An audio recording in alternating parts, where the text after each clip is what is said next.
Remember the lines in number 1, as I said to Charlotte, to Kate.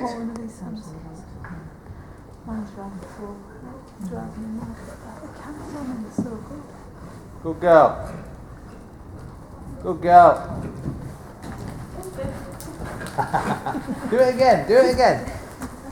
But you see, you were super in your takeoff point, but the horse also just really enjoyed the jump and just started left, and you've got to make it around that blue thing, okay?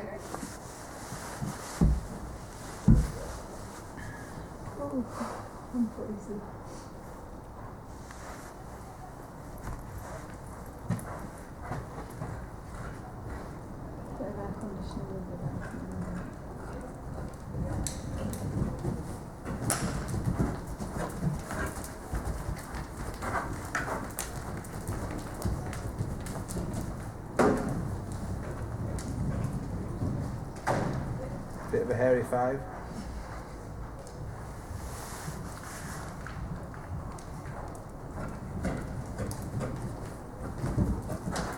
Better.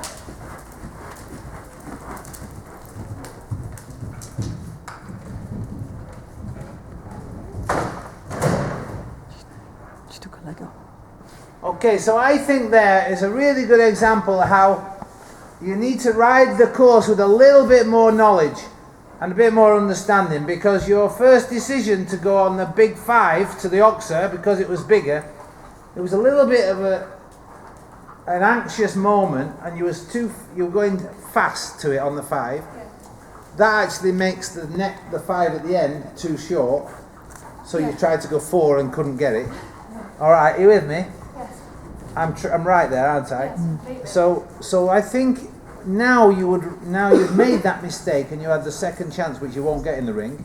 You would do it differently. Yeah. You would ride it like you did when this was smaller. It worked perfectly before when you went steady 6 and steady 5. Don't worry, I'll get it. So I would rather you, if you want a bit more speed at the Oxer because it's bigger, go a tiny bit slower here, a little bit on the outside, but still go 6, but you'll be able to go forward on your 6. Are you with me? Oh, yeah, You'll be make able more to go space forward. for You'll be a yourself. bit more space to be able to go forward on the 6. So that although it's a bigger jump, you're not going slowly on the 6. Yeah. Does that make sense? And then you just jump this, and this will be a steady 5.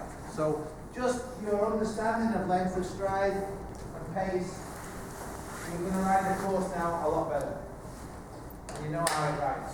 When you walk a course, you have to learn how it's going to ride for your horse before you ride it. Taping.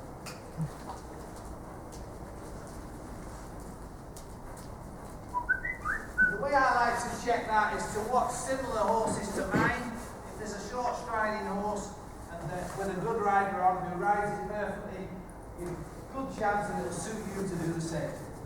You can learn a lot from watching the other competitors. Okay, off you go.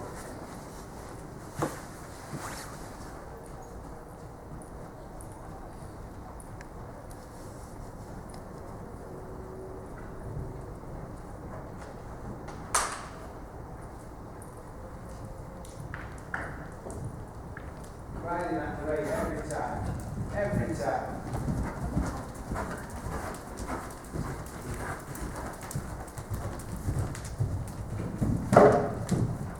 Go. Good.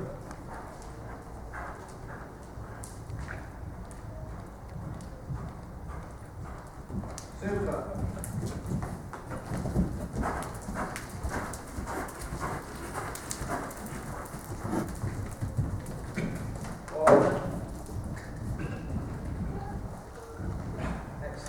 Excellent. You see, there you risked an awkward jump. You knew you could go steady to the vertical, and then you go forward on the 5. So you rode this, although it was not a brilliant jump here, you just popped it, and suddenly you can go forward to 5. So your plan worked for this course. It might be a different plan for a different course. But what I was delighted with you there, you really took on board what I asked Charlotte to do and learned from what I asked Charlotte to do. You rode past that oxen a bit further, and you rode a beautiful line which allowed you to go from right to left lead, so you stayed in balance. It actually, every time you did it, started to get better. Yeah. So you landed on the correct lead. It meant that little bit of effort there meant no effort here. And this means then you've got more chance of jumping number 2 clear. And if it keeps going around the whole course, escalating into one good thing becomes another good thing, it's the opposite of one bad thing becomes another bad thing. That's what I'm trying to promote. Yeah. And by being a bit fussier in my teaching and asking you to, no, don't settle for that, it's not good enough. You then, I think, ended the lesson really nicely, so I'm happy. Thank you.